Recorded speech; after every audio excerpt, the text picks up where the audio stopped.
Hello. కానమోకు కథావచనం, మోహనవచనం, పరిజ్ఞాన హితబాండం, నిత్య చదువరి శ్రోతలకు ఆహ్వానం, నమస్కారం. చదవదగునెవరు రాసిన తదుపరి చదివిన వెంటనే మరువక పలువురికి వినిపింపబూనిన అదియే పరిజ్ఞాన హితబాండమౌపో మహిళ మోహనవచనమై విరాజిల్లు. పరిజ్ఞాన హితబాండం లక్ష్యం ప్రతివారీ సమాచార హక్కు ఆస్ఫూర్తితోనే ఇప్పుడు లక్ష్మీ సౌజన్య రచనను వయోనిధి అనేటువంటి అంశంగా మన కానమోకు కథావచనం శ్రోతలకు మీ కానమోకు స్వరంలో ఇప్పుడు వినిపిస్తాను, వినండి. వయోనిధి లక్ష్మీ సౌజన్య రచనను ఇక విందాం. వృద్ధులు కారు.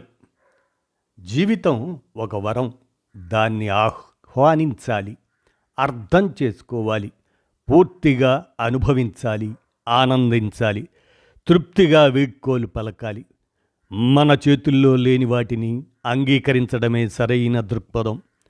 ఆ దృక్పథం లోపించినప్పుడే వయోభారం విసుగు పుట్టిస్తుంది, జీవితం నిస్సారంగా అనిపిస్తుంది. అలా కాకుండా ఉండాలంటే కాలానుగుణంగా మనం మారాలి. మన జీవితం కేవలం మన సొంతం. దాన్ని ఎలా జీవించాలనుకుంటే అలా జీవించవచ్చు. కాకపోతే దానికి తగ్గ ప్రణాళికను 30, 40లో ఉన్నప్పుడే సిద్ధం చేసుకుంటే మరింత సులువవుతుంది. అలాంటి ప్లాన్ ఏదీ లేకపోయినా పర్వాలేదు. బెటర్ లేట్ దాన్ నెవర్ అంటారు కదా. ఇప్పుడే మొదలుపెట్టండి. వయసులో ఉన్నప్పుడు ఉండే తెలివితేటలు, జ్ఞాపక శక్తి, చురుకైన స్పందనలు 7-10 వయసులోనూ ఉండాలని ఆశించటం సమంజసం కాదు. అయితే ఏ వస్తువైనా వాడుతున్నంతకాలం పనిచేస్తుందనే సంగతి గుర్తుపెట్టుకోవాలి. శరీరానికి, మనస్సుకు తగిన వ్యాయామం ఇవ్వాలి. పదవీ విరమణ, అదే ఉద్యోగ విరమణ చేయగానే పడకుర్చీకి పరిమితం కాకుండా మంచి కాలక్షేపాన్ని ఏర్పరచుకోవాలి. పార్ట్ టైం ఉద్యోగము, కాలనీ సంక్షేమ సంఘం తరపున లేక పెన్షనర్స్ అసోసియేషను ఏదో సమాజ సేవ చేయవచ్చు. తమ అనుభవ జ్ఞానం, ముందు చూపు, చిన్నవారికి మార్గదర్శకాలయ్యేలా తాము నాయకత్వం వహిస్తూ యువతను సంఘటితపరిచి ఎన్నో పనులు చేయవచ్చు. మనిషి సంపూర్ణ ఆయుష్ 125 సంవత్సరాలని, తాను అంతకాలం జీవించాలి అనుకుంటున్నానని గాంధీజీ పలు సందర్భాల్లో చెప్పారు. ఒక పుట్టినరోజు నాడు మహదేవ్ దేశాయ్ మిమ్మల్ని భగవంతుడు నిండు నూరేళ్లు జీవించమని దీవించాలి అని సందేశం పంపించారు. దానికి సమాధానం రాస్తూ గాంధీజీ, కృతజ్ఞతలు, కానీ ఒక్క కలంపోటుతో నా ఆయుర్దాయాన్ని 25 తగ్గించావు కదా అన్నారట.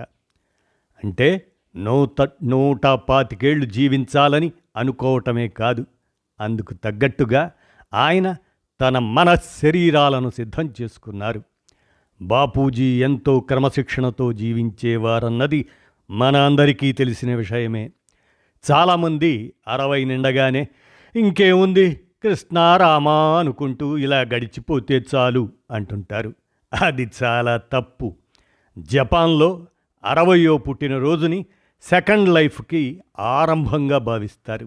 అప్పటి వరకు జీవనోపాధికి ఏదో ఒక ఉద్యోగం చేసినా ఆ రోజు నుంచి మాత్రం ఉత్సాహంగా తమకు నచ్చిన కళో ఏదో వ్యాపకమో ఎంచుకొని కొత్త కెరీర్ బాట పడతారు.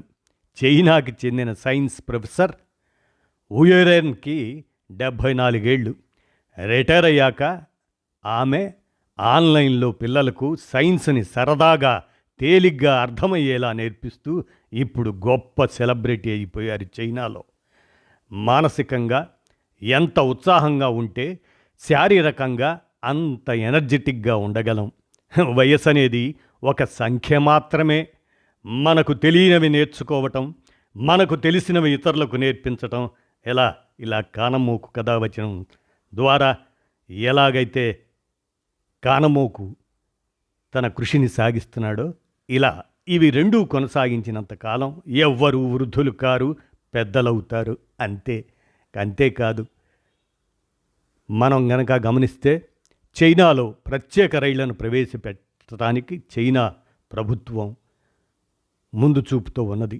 ఆర్థికాభివృద్ధిలో భాగస్వాములను వృద్ధులను చేసే సరికొత్త ప్రయత్నం చేస్తున్నారు. ఇలా వినూత్న ఆలోచనలో ముందుండే చైనా మరో సరికొత్త ప్రయాణానికి శ్రీకారం చుట్టింది.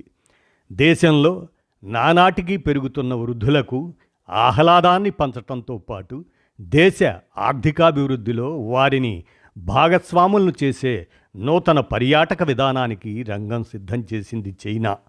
వృద్ధులకు అవసరమైన సకల సౌకర్యాలతో సిల్వర్ ట్రైన్స్ను ప్రారంభించాలని నిర్ణయించింది. వాటి ద్వారా దేశంలోని వృద్ధులను, అదే సీనియర్ సిటిజన్స్ వయోనిధులను పర్యాటక ప్రాంతాల్లో తిప్పనున్నది. చైనాలో వృద్ధుల జనాభా 2035 నాటికి 40 కోట్లకు చేరుకుంటుందని అంచనా.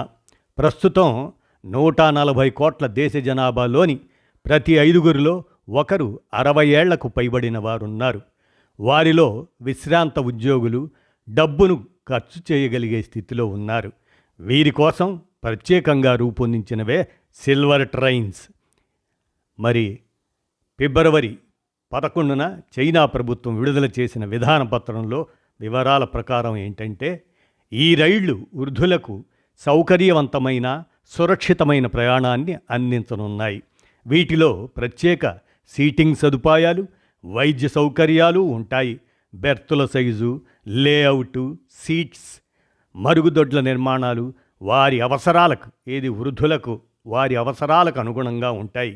వీటితో పాటు ఆక్సిజన్ సిలిండర్లు, ప్రాథమిక చికిత్స కిట్టు, అత్యవసర కాల్ బటన్లు అందుబాటులో ఉంటాయి. ఈ రైళ్లలో సేవలందించే అవకాశాన్ని వైద్య కళాశాలలకు ఇస్తారు.